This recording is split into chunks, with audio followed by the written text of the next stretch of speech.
तो मध्य प्रदेश में cold syrup ban कर दी गई है। मध्य प्रदेश सरकार ने आदेश जारी किया है। आदेश में कहा गया है कि सिरप के नमूने मिलावटी मिले हैं। सिरप में जहरीला डायथिलीन ग्लाइकोल मिला है और सिरप की बिक्री और डिस्ट्रीब्यूशन तुरंत ही रोकने के निर्देश इसके तहत दिए गए। कोल्ड ड्रिप सिरप की आवाजाही पर कड़ी निगरानी भी रखी जा रही है। तो बड़ी जानकारी आपको बता रहे हैं, जहां आपको बताते चले कि लगातार कफ सिरप के बाद जो मौतों का आंकड़ा है वो एक तरफ बढ़ रहा है, तो वहीं अब मध्य प्रदेश सरकार ने आदेश जारी किया है। आदेश में कहा गया है कि सिरप के नमूने मिलावटी मिले हैं। सिरप में जहरीला डायथिलीन ग्लाइकोल मिला है। सिरप की बिक्री और डिस्ट्रीब्यूशन पर तुरंत ही रोकने के निर्देश दिए गए हैं और कोल्ड ड्रिप सिरप की आवाजाही पर भी कड़ी निगरानी रखी गई है। तो बताते चले कि मध्य प्रदेश में कोल्ड ड्रिप सिरप पर बैन लगाया गया है। मध्य प्रदेश सरकार ने यह आदेश जारी किया है तत्काल प्रभाव से और साथ ही साथ अहम चीज ये देखने को मिल रही है कि जो कोल्ड ड्रिप सिरप है उसकी आवाजाही पर भी कड़ी निगरानी रखी जा रही है कि गलती से भी किसी भी स्टोर पे ये सिरप ना जाए और किसी एक भी सिंगल इंसान तक ये ना पहुंचे,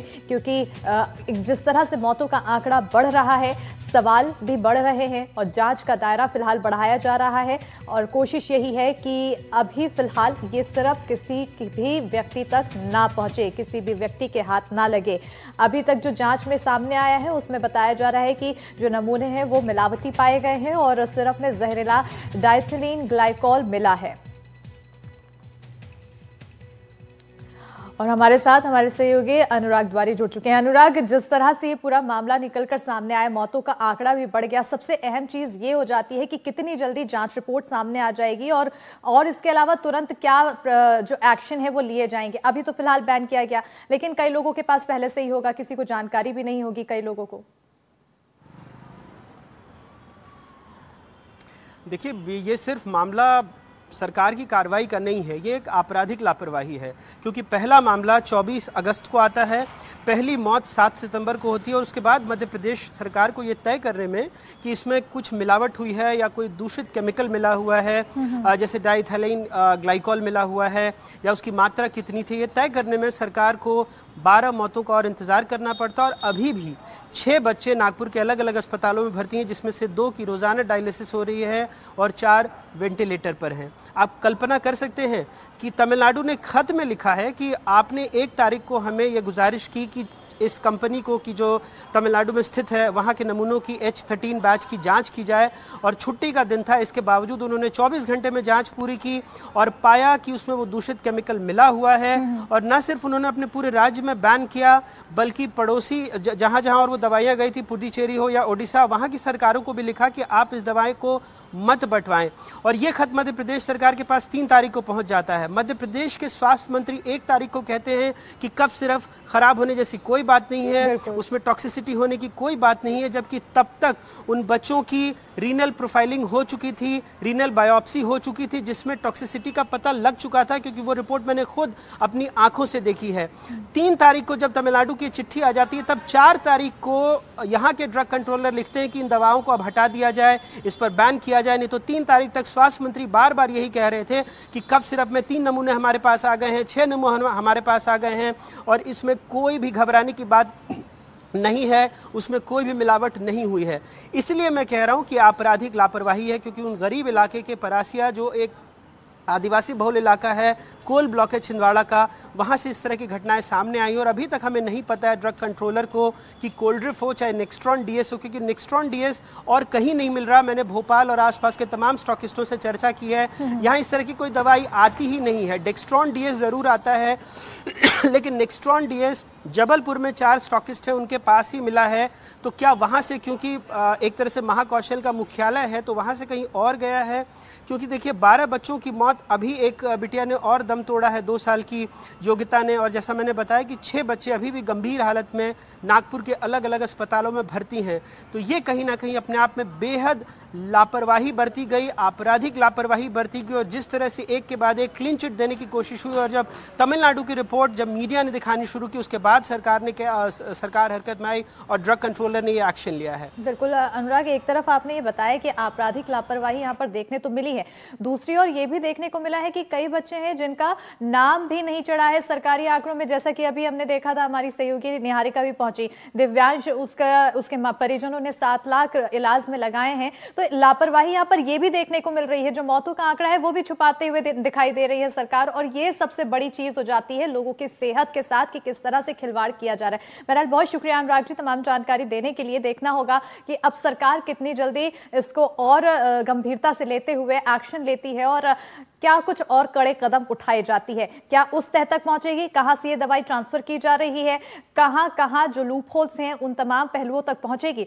मध्य प्रदेश के हालात बुरे होते जा रहे हैं। यहां पर 10 परिवार दावा कर रहे हैं कि उनके बच्चों की मौत कोलड्रिप और नेक्सा डीएस जैसी दवाई पीने से हुई है। कोलड्रिप चेन्नई में और नेक्सा डीएस हिमाचल प्रदेश में बनती है। जांच के दायरे में जो है उनकी लिस्ट में 1440 बच्चों का नाम लिखा है। फिलहाल केंद्र और राज्य की 4 एजेंसी जांच कर रही है। मध्य प्रदेश में पहला संदिग्ध मामला 24 अगस्त को सामने आया था और पहली मौत 7 सितंबर को ही थी।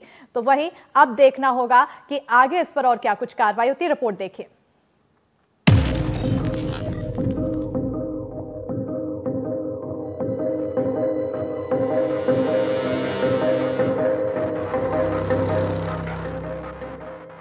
शिवम, विधि, अदनान, उत्सव, ऋषिका, हितांश, विकास, चंचलेश और संध्या।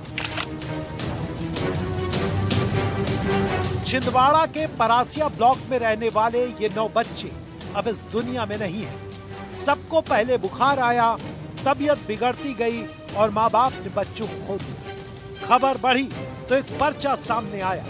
प्रमुख शिशु रोग विशेषज्ञ डॉक्टर प्रवीण सोनी के निजी क्लिनिक का प्रिस्क्रिप्शन, जहां से कुछ बच्चों को कोलड्रिप सिरप तो कुछ को नेक्स्ट्रॉस डीएस दी गई थी। एनएसएस बालिका लेके गए थे, वहाँ पर कम से कम 7-8 दिन भर्ती रहा। तो 6 तारीख को हमने फिर मेडिकल लेके चले गए थे, रात में 8 साढ़े 8 बजे करीब। उसके बाद फिर मेडिकल में 21 घंटे उसका इलाज चला। तो दिन में अगले दिन 7 तारीख के दिन 4:30 बजे उसका शांत हो गया हमारा बच्चा। तो उसके बाद से फिर कारण क्या है किडनी का, ये हमको कोई डॉक्टर ने हमको नहीं बताया। नागपुर लेके चला गया मेट्रो हॉस्पिटल, वहाँ पर उसका चेकअप हुआ। डॉक्टर ने बताया किडनी इन्फेक्शन। फिर वहाँ से दूसरे हॉस्पिटल में हमने शिफ्ट किए, न्यू हेल्थ सिटी करके है, वहाँ शिफ्ट किए। वहाँ पर डॉक्टर को दिखाए तो डायलिसिस का बोला डॉक्टर ने। डायलिसिस किए, उसका 3 डायलिसिस हुआ। उसके बाद ब्रेन में सूजन आई, डेथ हो गई बच्चे की। डॉक्टर ने क्या बताया किस कारण हुआ? डॉक्टर को कारण पता नहीं है किस कारण हो रहा है। 40 बूंद दवा पिलाना बोला उसने, तो हमने 40 ही बूंद पिलाया सर। उसको तुरंत उल्टी किया मेरे बच्चे ने। फिर बताया हमने कि सर मेरे बच्चे को दवाई पिलाने से उल्टी हो रही है, तो इसने इंजेक्शन लिख दिया मेरे बच्चे के लिए। फिर हमने इंजेक्शन लगवाया वहाँ। इलाज के दौरान मौत के बाद कुछ बच्चों के ब्लड सैंपल्स और कुछ की किडनी से लिए गए सैंपल्स बायोप्सी के लिए भेजे गए। नतीजे आए, लेकिन स्थानीय प्रशासन और सरकार के बयान इन पर विरोधाभासी है। सरकार दवा को क्लीन चिट दे रही है, जबकि प्रशासन का दावा है कि बायोप्सी के नतीजे कफ सिरप में कुछ गड़बड़ बता रहे हैं। इसमें लगभग 12 ऐसी दवाइयाँ जिनको सैंपल जांच के लिए भेजे गए हैं। अभी 3 दवाइयों के जो सैंपल भेजे गए उसकी जांच आई है, रिपोर्ट आई है। उसमें कोई भी इस प्रकार के तत्व नहीं मिले हैं जिसके कारण ये कहा जा सके कि मौत इन दवाइयों के कारण हुई है। लेकिन जो बाकी बची हुई दवाइयाँ हैं, आज उम्मीद है कि शाम तक में उसकी रिपोर्ट आ जाएगी। 2022 में भी ऐसी कोई सिमिलर घटना देखने को मिली थी। CDC centre for disease control की स्टडी थी वो, जिसमें गाम्बिया में इंडिया से कोई वैक्सीन सिरप इंपोर्ट की गई थी। तो उसमें भी सेम पैटर्न देखने को मिला था कि जो बच्चे थे उनके वो भी छोटे छोटे से थे, जिसमें से उनकी 75% जो अफेक्टेड पॉपुलेशन थी वो 2 से 3 साल की थी। सिम्टम्स भी वैसे ही देखने मिलते थे जैसे हमारे यहाँ, जैसे फीवर, वोमिटिंग, डायरिया, उल्टी, दस्त, खांसी, बुखार का था। ये जो मृत्यु हो रही है उस केस में 2022 वाला जो मैटर बता रहा हूँ, इसमें कोई पीडियाट्रिक यानी बच्चों की दवाई थी सिरप बेस्ड, जिसमें डाइथिलीन ग्लाइकोल और इथिलीन ग्लाइकोल की कंटेमिनेशन पाई गई थी और वो इंडिया में मैन्युफैक्चर हुई। तो उसी के आधार पर जो भी सेम सा थोड़ा सा पैटर्न दिख रहा था, उसमें बचाव के आधार पर हमने ये कार्रवाई करी। रीनल बायोप्सी से ये क्लियर हुआ है कि उसमें टॉक्सिक सब्सटेंसेस के कारण या टॉक्सिसिटी के कारण इन बच्चों की किडनी फेल हुई। तो क्या ये जो टॉक्सिक सब्सटेंस है, जहरीला सब्सटेंस था, वो डाईइथाइल ग्लाइकॉल था? अगर देखिए, रीनल बायोप्सी में किसी स्पेसिफिक केमिकल के बारे में कह पाना मुश्किल है। वो तो जो इंजरी हुई है, रीनल इंजरी या किडनी को जो इंजरी हुई है उसके बारे में ये कह सकते हैं, पर जो इंजरी का पैटर्न है वो किसी टॉक्सिक केमिकल की तरफ इशारा कर रहा है। एनडीटीवी इंडिया को मिली जानकारी के मुताबिक कफ सिरप में PEG नाम का एक इंडस्ट्रियल सॉल्वेंट मिला है, जिसका उपयोग पेंट इंडस्ट्री में भी होता है। इसी की वजह से सिरप लेने के बाद उल्टी दस्त के साथ 2-3 दिन में ही पेशाब आना बंद हो जाता है, जिससे किडनी फेल हो सकती है। वैसे तो सरकार ने पूरे बैच पर रोक लगा दी है, लेकिन दिल्ली में CDSCO, पुणे में वायरोलॉजी इंस्टीट्यूट और मध्य प्रदेश सरकार ने 9 सैंपल्स की जांच पूरी कर ली है, जिसके मुताबिक किसी सैंपल में कुछ संदिग्ध नहीं मिला। बिल्कुल सही बात है। हम संवेदनशील तरीके से सरकार चलाते हैं। अगर जरा भी कोई शिकायत आती है, हर विभाग कार्रवाई करता है, हेल्थ डिपार्टमेंट भी कार्रवाई कर रहा है, हम उस तरफ आगे बढ़ेंगे। राष्ट्रीय रोग नियंत्रण केंद्र भी मामले की जांच कर रहा है। कुछ तो है जिसकी पर्देदारी। हम ऐसा इसलिए कह रहे हैं क्योंकि छिंदवाड़ा में जिन बच्चों की मौत हुई है उसमें किसी भी मामले में पोस्टमार्टम नहीं हुआ है। स्थानीय प्रशासन ये तर्क ले सकता है कि कोई पुलिस केस नहीं था, क्योंकि पोस्टमार्टम 2 तरीके के होते हैं, मेडिको लीगल और पैथोलॉजिकल।